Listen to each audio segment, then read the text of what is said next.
My name is Lindsay Parrish Woodard, and today we're going to be talking about successful group work activities for ELLs. This activity is a beginning sound sort, and it is accompanied with a writing task at the end.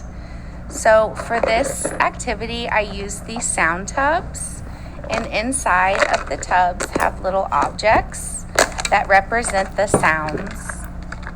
So like we have the number 4 for the sound, and we have a roller skate for the sound. So what will happen in this activity is the students will take turns choosing an item without looking from the bag, and they will use descriptive language to describe the object to their group. So if I pulled this out of the bag, I would say that this is something that we sit on in class. We have to sit on it crisscross applesauce, and it's a place that we learn. And so then the students might guess that you have a carpet or a rug. The student can clarify this is a rug, and they'll isolate the beginning sound, and determine if this object needs to go with F or R. They will take turns, and once the items are sorted, they will choose an item to complete a writing activity.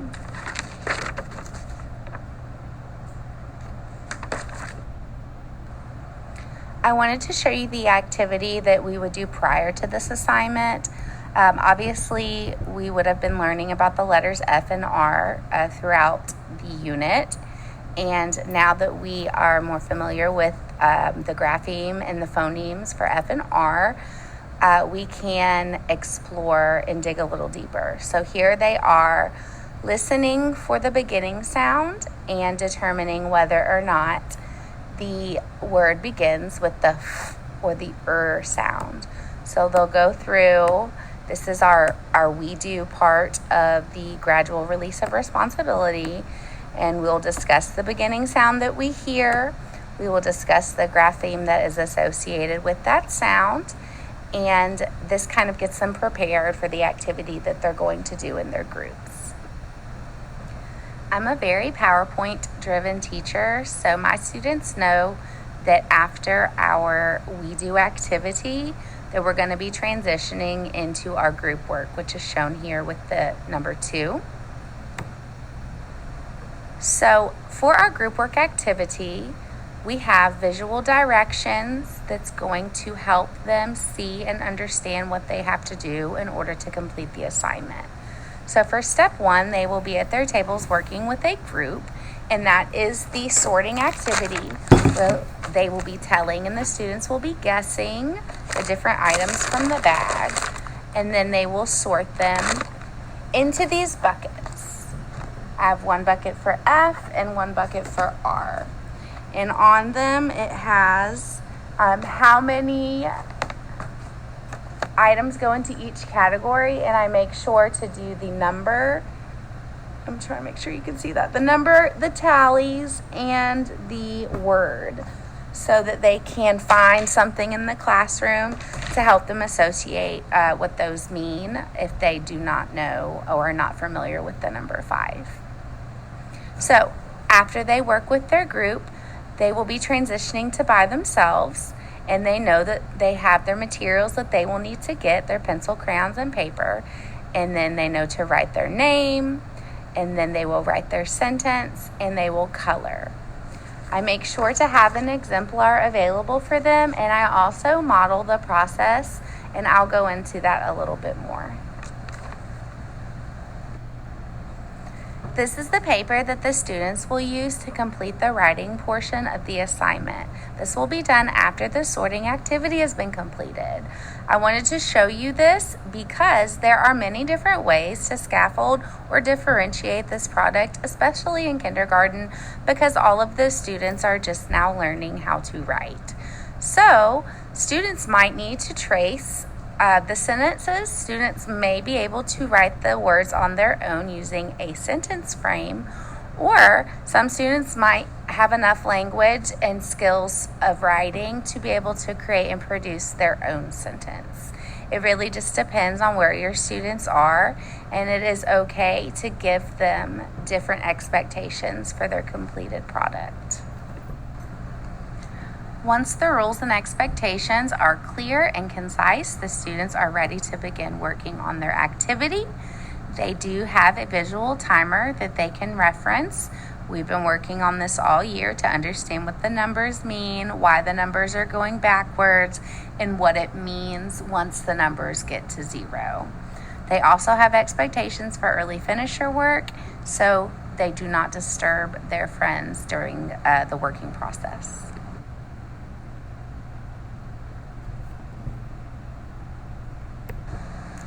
I believe that this is an effective group activity for my kindergarten ESL students because it does follow the suggestions from Gibbon's text. There are clear and explicit instructions provided in my lesson. I model the activity. I make sure to repeat the directions in different ways. My instructions are visual. I provide an exemplar, and I try to have the students restate the directions back to me to make sure that they truly understand. And for my newcomers, I do have some students that can translate, and they can tell the students what the directions are in their L1. Talking is necessary for group work tasks, especially with students learning a new language. This activity does require students to talk. It does provide that information gap because the students do not know which item is going to be pulled out of the bag, and they have to use language and descriptive words to explain to the other children what they're holding. However, it is possible to complete this activity without describing for students that maybe are in their silent period, nonverbal, or newcomers. They could have a friend help describe for them, and they can still participate. I like to display visual vocabulary words in the room so they can have some scaffolds to produce language. It's also really important to discuss rules and procedures for group work and having a conversation. This is something that we start day one. We use talking stems to help us practice these rules and procedures. They need to understand how to appropriately speak, how to appropriately take turns, how to appropriately listen, and how to resolve conflict. Essentially, we want our students to know that words begin with different letters and they have different sounds. So, in order to provide clear expectations for the outcomes of the group work, I make sure to give them an exemplar. I think it's important that they know how many items go in each category of the basket. That can help eliminate conflict. I try to make sure that I align my activities with my objectives and statements, so I can always refer back to those I can statements so they know what their outcome is for the work. This task is cognitively and developmentally appropriate. It falls under that high challenge, high support quadrant where students have received scaffolds and have scaffolds they can use. And it's also highly challenging. They're collaborating, describing, discovering objects, justifying their answers. All of these things support cognitive development. They're problem solving. They're categorizing objects by phoneme. So definitely higher order. And you can use lots of language through that descriptive task. Or for the students that are newcomers or do not have a lot of vocabulary, you can make it less language dependent for those students. Any foundational skills task is going to be integrated with a broader curriculum topic. It supports foundational literacy. That sounds first learning. It's important to develop that phonemic awareness, isolating and listening for the beginning sound first, and then building in rigor as the lesson progresses. These students are using segmentation, isolation, adjectives, grapheme recognition, sorting, and categorization, sentence structure, handwriting. All these reading skills are fluid across all subject areas.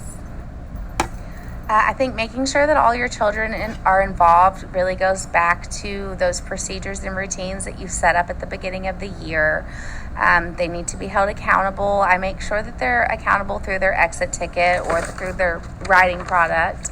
I make sure that I intentionally plan my group so that I feel confident that a good, strong conversation can be held through all the members of the group. And I make sure that the students know that they have to take responsibility. And we practice that positive language, encouraging our friends to speak, helping them out if needed. So I think that they have the tools to really be involved and work together successfully. I've said again and again that time is the one thing that I struggle with as a first year ESL teacher.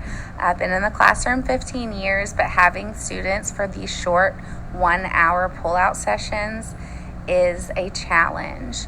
So I've had to kind of reteach and relearn as I am teaching my students procedures and routines. So I help keep them on track with my verbal reminders. I make sure that they have a timer displayed so they know how much time they have to work with. They do not feel the need to rush because they know that they have something to do when they're finished. So it's not a race to be finished. And then I put the don't rush it, there's always tomorrow, kind of for me. I kind of feel like as teachers, we want the lesson to end and close and be successful. And sometimes you just need more time. So if I notice that the students are struggling or they're just really into it and taking their time, I kind of put the timer in the background and I just let them enjoy the activity, and then we'll pick it up the next day. I think just being flexible and giving students time to speak and really think is better than just finishing it all in one class period because you feel like you have to. And last is that the students should know how to work in groups, which is also related to routines and procedures. So the most important thing to do is just practice those conflict resolution skills, assign roles and responsibilities, and don't be afraid to stop and try again. If something is not working, if the students are arguing, if the task isn't being completed the way that you intended at the beginning, it's okay to stop and regroup and go over things and try again. So I hope you guys enjoyed my lesson and have a wonderful day.